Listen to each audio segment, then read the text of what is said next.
જાણીએ છીએ કે સ્પેશિયલ ઇન્ટેન્સિવ રિવિઝનની જે કામગીરી છે છેલ્લા 4 તારીખથી આપણે સતત જે આખું તંત્ર છે એમાં લાગેલું છે અને એમાં એક સારી કામગીરી આપણે જે છે સુરતમાં ઓલમોસ્ટ 100% સુધીની આપણી કામગીરી સુધી પહોંચી શક્યા છીએ. આજની પ્રેસ કોન્ફરન્સનો હેતુ એ છે કે 2-3 વસ્તુ હતી કે આપણે અત્યાર સુધી 73.65 જેટલા વોટર સુધીના ફોર્મ્સ આપણી પાસે પરત આવ્યા છે. એનો મતલબ એ છે કે એની સિવાયના ઓલમોસ્ટ 25.9% જેટલા ફોર્મ છે એ અનકલેક્ટેબલ રહ્યા છે, એટલે એ પાછા નથી આવી શક્યા.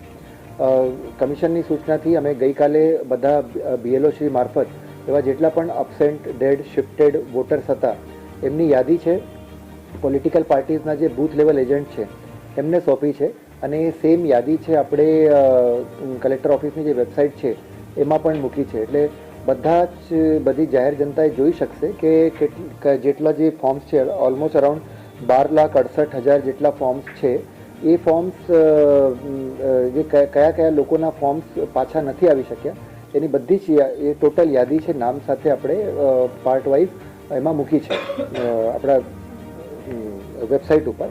તો બધા જ જોઈ શકશે અને એમાંથી કોઈ પણ લોકોને એવું લાગે કે ભૂલથી એમાં ASDમાં એમનું નામ જતું રહ્યું છે તો અત્યારે પણ આપણી પાસે ટાઈમ છે. નેક્સ્ટ 3 દિવસમાં એટલે 9, 10 અને 11 એ સંપર્ક કરીને પોતાના BLOનો સંપર્ક કરીને એ ફોર્મ હજી પણ ભરી શકશે અને એમનું નામ ડ્રાફ્ટ યાદીમાંથી પછી ઓછું ના થાય.